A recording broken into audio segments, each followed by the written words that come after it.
شان نزول۔ سورہ آل عمران اور سورہ نساء کے زمانہ نزول سے اس سورہ کے نزول تک پہنچتے پہنچتے حالات میں بہت بڑا تغیر واقع ہو چکا تھا۔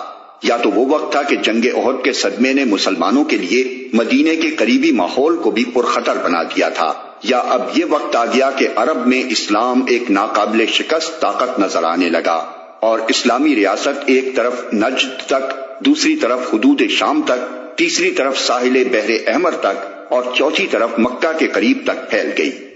احد میں جو زخم مسلمانوں نے کھایا تھا وہ ان کی ہمتیں توڑنے کی بجائے ان کے عزم کے لیے ایک اور تازیانہ ثابت ہوا۔ وہ زخمی شیر کی طرح بپھر کر اٹھے اور 3 سال کی مدت میں انہوں نے نقشہ بدل کر رکھ دیا۔ ان کی مسلسل جدوجہد اور سرفروشیوں کا ثمرہ یہ تھا کہ مدینے کے چاروں طرف 150-200 میل تک تمام مخالف قبائل کا زور ٹوٹ گیا۔ مدینے پر جو یہودی خطرہ ہر وقت منڈلاتا رہتا تھا اس کا ہمیشہ کے لیے استحصال ہو گیا، اور حجاز میں دوسرے مقامات پر بھی جہاں جہاں یہودی آباد تھے سب مدینے کی حکومت کے باج گزار بن گئے۔ اسلام کو دبانے کے لیے قریش نے آخری کوشش غزوہ خندق کے موقع پر کی اور اس میں وہ سخت ناکام ہوئے۔ اس کے بعد اہل عرب کو اس امر میں کچھ شک نہ رہا کہ اسلام کی یہ تحریک اب کسی کے مٹائے نہیں مٹ سکتی۔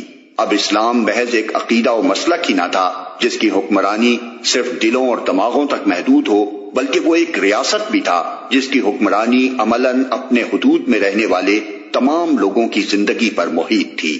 اب مسلمان اس طاقت کے مالک ہو چکے تھے کہ جس مسلک پر وہ ایمان لائے تھے بے روک ٹوک اس کے مطابق زندگی بسر کر سکیں، اور اس کے سوا کسی دوسرے عقیدہ و مسلک یا قانون کو اپنے دائرہ حیات میں دخل انداز نہ ہونے دیں۔ پھر ان چند برسوں میں اسلامی اصول اور نقطہ نظر کے مطابق مسلمانوں کی اپنی ایک مستقل تہذیب بن چکی تھی جو زندگی کی تمام تفصیلات میں دوسروں سے الگ اپنی ایک امتیازی شان رکھتی تھی۔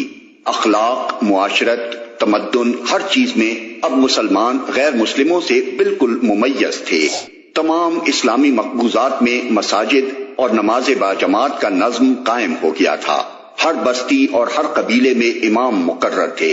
اسلامی قوانین دیوانی و فوجداری بڑی حد تک تفصیل کے ساتھ بن چکے تھے اور اپنی عدالتوں کے ذریعے سے نافذ کیے جا رہے تھے۔ لین دین اور خرید و فروخت کے پرانے معاملات بند اور نئے اصلاح شدہ طریقے رائج ہو چکے تھے۔ وراثت کا مستقل ضابطہ بن گیا تھا۔ نکاح اور طلاق کے قوانین، پردہ شرعی اور استئذان کے احکام اور زنا و قذف کی سزائیں جاری ہونے سے مسلمانوں کی معاشرتی زندگی ایک خاص سانچے میں ڈھل گئی تھی۔ مسلمانوں کی نشست و برخاست، بول چال، کھانے پینے، وضاقتہ اور رہنے سہنے کے طریقے تک اپنی ایک مستقل شکل اختیار کر چکے تھے۔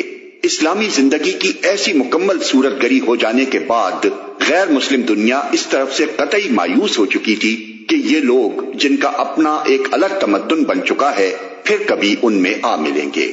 صلح حدیبیہ سے پہلے تک مسلمانوں کے راستے میں ایک بڑی رکاوٹ یہ تھی کہ وہ کفار قریش کے ساتھ ایک مسلسل کشمکش میں الجھے ہوئے تھے اور انہیں اپنی دعوت کا دائرہ وسیع کرنے کی مہلت نہ ملتی تھی۔ اس رکاوٹ کو حدیبیہ کی ظاہری شکست اور حقیقی فتح نے دور کر دیا۔ اس سے ان کو نہ صرف یہ کہ اپنی ریاست کے حدود میں امن میسر آ گیا بلکہ اتنی مہلت بھی مل گئی کہ گرد و پیش کے علاقوں میں اسلام کی دعوت کو لے کر پھیل جائیں۔